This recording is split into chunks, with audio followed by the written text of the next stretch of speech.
Well, hi, Quest. There's some things we'd like you to know that we've been thinking through as elders and as leaders in Quest. We've seemed to have entered into kind of a whole new season of this epidemic and the process that we are going through, both as a world, as a nation, as a state, and even in the St. Louis region. And so this coming Monday on the 4th, there's going to be kind of a reopening of things here in Missouri. But in the county and in the city, things are different because things in the rural areas of Missouri are actually different than they are in the urban and suburban parts of our state. And so this whole issue of reopening brings all sorts of issues and decisions with it. And we've been getting questions from a lot of people on, well, what are we going to do as Quest and what's happening there? And instead of giving you all the details, because we don't know all of them yet, I want to just communicate a framework of thinking that we have that might help you understand how we're going about it. So I usually think of this in terms of almost a painting or a picture. And in the middle of that would be this issue of reopening, the issues and the decisions that surround that.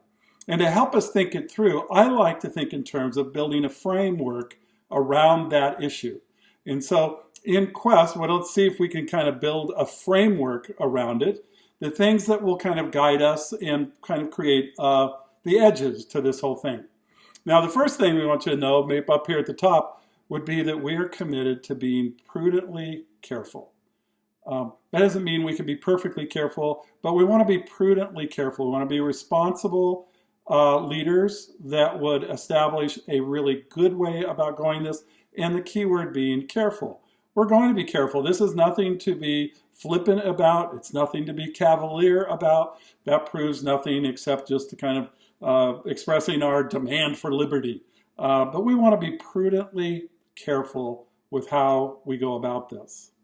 Now, on the other side of that frame at the bottom, we have this truth that we need to wrestle with and embrace, is the fact that we cannot guarantee 100% free, 100% germ-free environment or experience. It's just not realistic. There are germs out there, and so there's the flu germ, and there's a cold germ, and there's all sorts of things that can happen. We can't guarantee that nothing negative will happen. I think that's been one of the challenges in this whole process, is that we would really like for things to be guaranteed. We'd like it to be kind of perfect. We want the fragileness of our lives to not really affect us. And the reality is we can't guarantee 100% germ-free experience. Now, having said that, let me go back to the top and say, but we can work really hard at being prudently careful.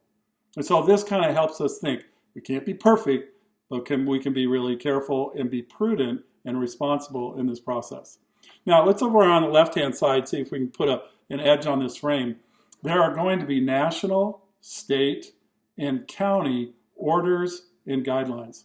We're committed to taking those seriously. Not only do we think that people are trying to lead as best they can and that they have an expertise that, frankly, we don't have, but we also respect the fact that God has told us to honor those who are in government over us, those who are in leadership over us. And so we really want to trust our national, state, and county leadership and the orders and the guidelines, both to respect them, but to respect all the people around us. So we're going to take those seriously. They will begin to help us make decisions. Now, those are fluctuating. They change. It is an environment that's not always settled. And so we know and we understand that it takes time to do that. Now, on the other side of that, not only will the state and the nation and the state and the county make decisions, but we have a responsibility over here on the right side of this frame to make clear protocols that we will say, here's how we're going to function. And those protocols will be designed to protect the safety of our congregation in how we do things, but not only our congregation, but we feel that responsibility to have clear protocols that will protect the safety of our community. Because once we come into Quest, when we do, and when we leave, we're going back into a community that is trusting us to protect them also and to respect them and put them high on our priority list to protect them. So we're going to be prudently careful. We're going to understand we can't be 100%. We're going to follow the guidelines and the orders of our nation, state, and county, and we're going to establish clear protocols. So on this next slide, over here with the state, national, and county orders and guidelines, they're still establishing those. The state will have some, but they have allowed the county and the city, because of their particular needs, to create those. Right now, it seems a little indefinite in the county, and so we're a little indefinite too, though some of the possibilities we're thinking through what we might do. And what that will lead us to do then, over here on the right side of the frame, well, to think through what will we require before people arrive at Quest, what will we require at a worship service, and how we will handle those things, what will be okay and what won't be okay, and maybe uniquely what we do with Quest kids, because they will have some particular needs and limitations that adults may not have, because kids will be kids, right? So that's how we're going about our framework of thinking through how we're going to handle this reopening process. It's still going to be a process. We don't know all the particulars yet, but we'll get there.